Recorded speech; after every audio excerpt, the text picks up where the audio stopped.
बिस्मिल्लाहिर्रहमानिर्रहीम इन्ना हाज़ल क़ुरआन यहदी लिल्लती हिय अक़वम सदक़ल्लाहुल अज़ीम। मेरे वाजिबुल एहतराम हज़रात, असातिज़ा इकराम, उलमा इकराम और मेरे मकतब साथियों और मजमुए में बैठे नौजवान सरपरस्त हज़रात, अस्सलामु अलैकुम व रहमतुल्लाहि व बरकातुहू। आज मैं आपके सामने जिस मौजू पर लबकुशाई करना चाहता हूँ वो है अज़मत कुरान। कुरान मजीद वो अज़मत वाली किताब है जिसके अंदर किसी शक व शुबा की गुंजाइश नहीं। कुरान मजीद जिस ज़ात की तरफ से नाज़िल हुआ वह ज़ात बेऐसी ज़ात है, उस ज़ात के अलावा कोई इबादत के लायक नहीं। वहदहु ला शरीक लहू ज़ात है। कुरान मजीद जिस पैगम्बर पर नाज़िल हुआ वो तमाम अंबिया का सरदार है कि जिनकी पूरी जिंदगी में पूरी इंसानियत के लिए जिंदगी गुजारने का नमूना मौजूद है। कुरान मजीद जो फरिश्ता लेकर आया वो फरिश्ता तमाम फरिश्तों का सरदार है। वो ऐसा फरिश्ता है रब्बे कायनात की नज़दीक मर्तबे वाला है। कुरान मजीद वो अज़मत वाली किताब है जो हमारे लिए रहबर है। कुरान मजीद वो अज़मत वाली किताब है जो हक़ व बातिल के दरमियान फर्क करती है। फिर क्यों ना कहूँ या इलाही तू हमें आबिल कुरान कर दे, या इलाही तू हमें आबिल कुरान कर दे, फिर नए सिरे से मुसलमान को मुसलमान कर दे। सामिईन मुकर्रम, अब जरा इस्लाम से कुरान मजीद की अज़मत मालूम करते हैं। किसी ने इमाम आज़म अबू हनीफा से पूछा, इमाम साहब आपने कुरान को कैसे पाया? उन्होंने कहा मैं अब तक कुरान मजीद से हज़ारों मसाइल निकाल चुका हूँ मगर अभी भी कुरान का माना पूरा नहीं हुआ। किसी ने इमाम गज़ाली से पूछा, इमाम साहब आपने कुरान को कैसे पाया? उन्होंने कोई अजीब बात कही। उन्होंने कहा कुरान मजीद आसान भी है मुश्किल भी है। आसान तो इतना है किसी भी 8 साल के बच्चे के सीने में उतर जाता है, महफूज हो जाता है। मुश्किल तो इतना है 1400 साल मुफस्सिरीन कुरान में होता जाना है, अभी तक कोई भी इस मौके को हासिल करने में कामयाब न हो सका। किसी ने इमाम अहमद बिन हंबल से पूछा, इमाम साहब आपने कुरान को कैसे पाया? उन्होंने कोई अजीब बात कही। उन्होंने कहा एक दफा मैंने ख्वाब में अल्लाह की ज़ियारत की। अल्लाह से मैंने पूछा, ए अल्लाह तुम्हें सबसे महबूब चीज़ कौन सी है? जवाब मिला कुरान। फिर मैंने पूछा फहमन्नहु कान बिला फाहमिलिन, समझ कर पढ़े तब तुझे पसंद, बगैर समझे पढ़े तब तुझे पसंद। जवाब मिला फहमन्नहु कान बिला फाहमिलिन, ए अहमद जब कुछ समझ कर पढ़ता है तब भी मुझे पसंद, जब कुछ बगैर समझे पढ़ता है तब भी मुझे पसंद। शायर कहने पर मजबूर हो गया, अज़मत कुरान की खातिर हम जाने निछावर कर देंगे, अज़मत कुरान की खातिर हम जाने निछावर कर देंगे। वक्त ने मुँह मांगा वक्त कदाबन भर देंगे हमारे। माशाअल्लाह बहुत खूब। ये लीजिए ना कि साहब ने इनाम दिया, अल्लाह तबारक व तआला देने को कबूल फरमाए, उनके जान में माल में खूब बरकत अता फरमाए। इसके बाद है आफरीन बिन्त अब्दुल जब्बार, ये बच्ची आपके सामने नात पेश करेंगी। जल्दी आए।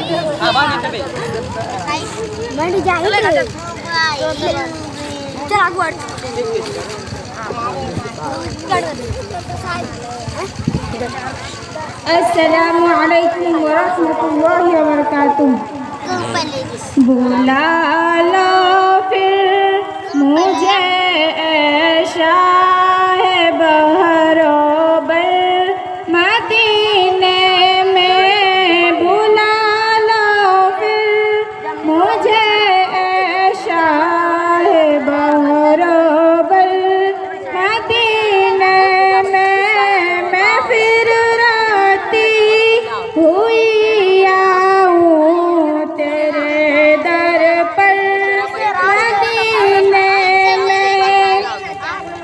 मैं पहुँचूं कोई जाना मैं गिरे बाचा के सीना चाक, मैं पहुँचूं कोई जाना मैं गिरे बाचा के सीना चाक, गिरा देखा मुझको पाकर मदीने में, बुला लो फिर मुझे शाहे बहरोबर मदीने में, मैं फिर रोती हुई आऊं तेरे मदीने में। माशाअल्लाह। इसके बाद है मोहम्मद यासीन बिन रमज़ान अली। ये बच्चा हिंदी में पेश करेगा। हिंदी आया मोहम्मद यासीन। अस्सलामु अलैकुम। मेरा नाम मोहम्मद यासीन है। आज 26 जनवरी है और हम 76वां गणतंत्र दिवस मना रहे हैं। सबसे पहले आप सभी को गणतंत्र दिवस की हार्दिक शुभकामनाएं। गणतंत्र दिवस भारत का एक राष्ट्रीय पर्व है। 26 जनवरी 1950 ईस्वी को भारत का संविधान लागू हुआ था। संविधान देश का सर्वोच्च कानून है। हमारा संविधान पूरी दुनिया में सबसे बड़ा लिखित संविधान है। डॉक्टर भीमराव अम्बेडकर जी हमारे संविधान के जनक हैं। हमेशा अपने संविधान का सम्मान करना चाहिए। गणतंत्र दिवस हमें एकता और समानता का संदेश देता है। मुझे भारतीय होने पर गर्व है और मैं अपने देश से बहुत प्यार करता हूँ। जय हिंद, जय भारत। माशाअल्लाह को भी इनामात दिए हैं किसी साहब ने। इसके बाद है मंतशा। ये बच्ची आपके सामने यौम जमहूरिया के ऊपर नात पेश करेगी। मंतशा जल्दी आ जाओ।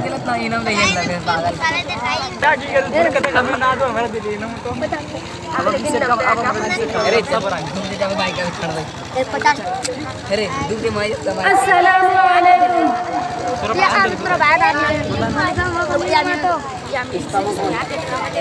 अस्सलामु अलैकुम। हिंदू मुस्लिम की नफरत में बर्बाद है।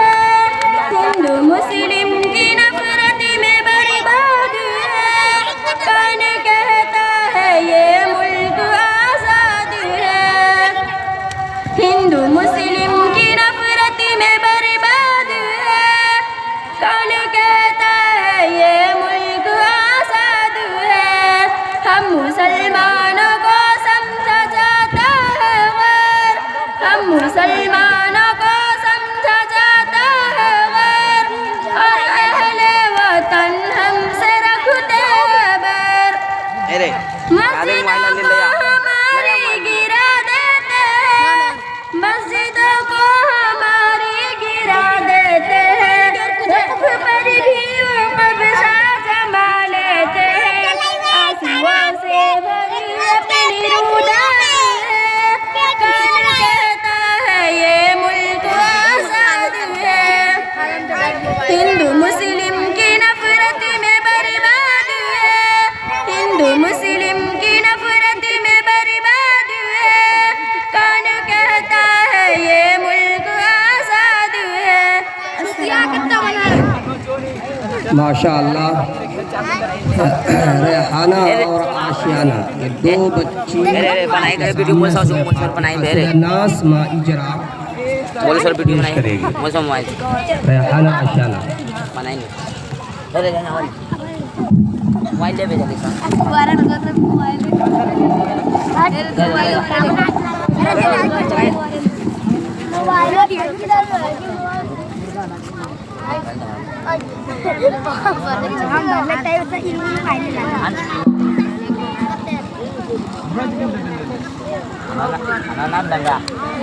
अऊज़ु बिल्लाहि मिनश शैतानिर रजीम।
घर जबो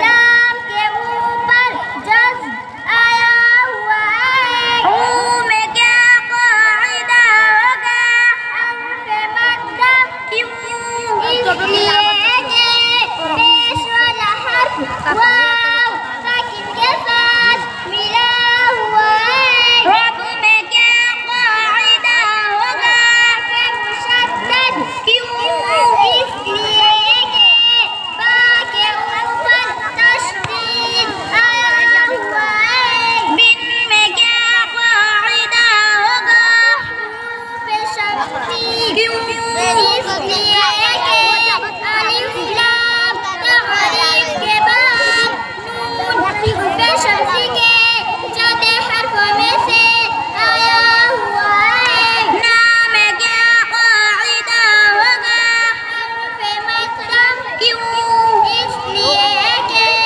ज़बर वाला हर्फ अलिफ के साथ मिला हुआ है मीम ज़बर मा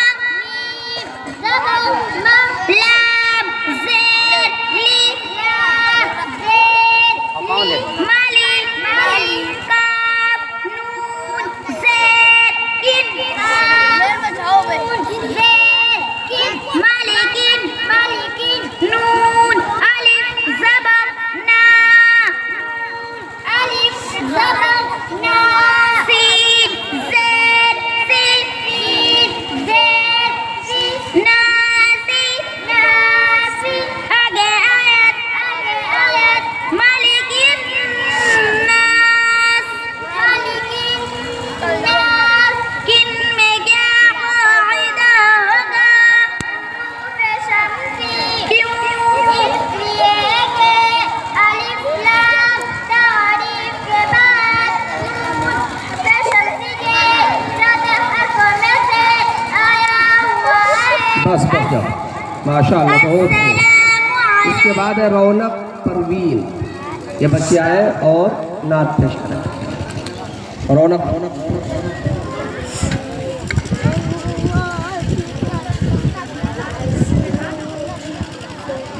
मोहम्मद मिनसार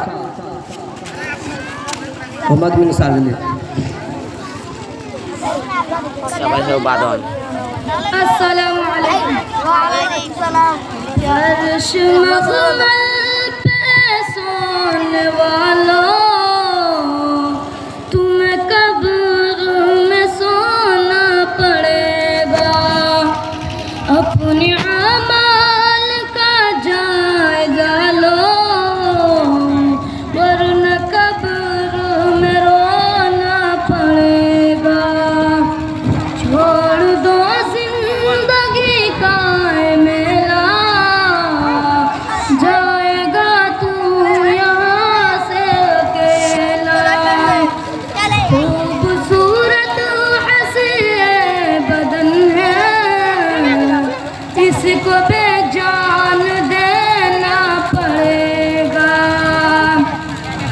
चार यारों के कांधों पे जिस दिन तेरी बारात निकलेगी घर से पहन का एक कफन का एक जोड़ा जब जनाजे में सोना पड़ेगा। माशाअल्लाह। इसके बाद है गुलशन खातून, हुआ है और उर्दू में ये बच्ची तकरीर पेश करेगी। गुलशन खातून।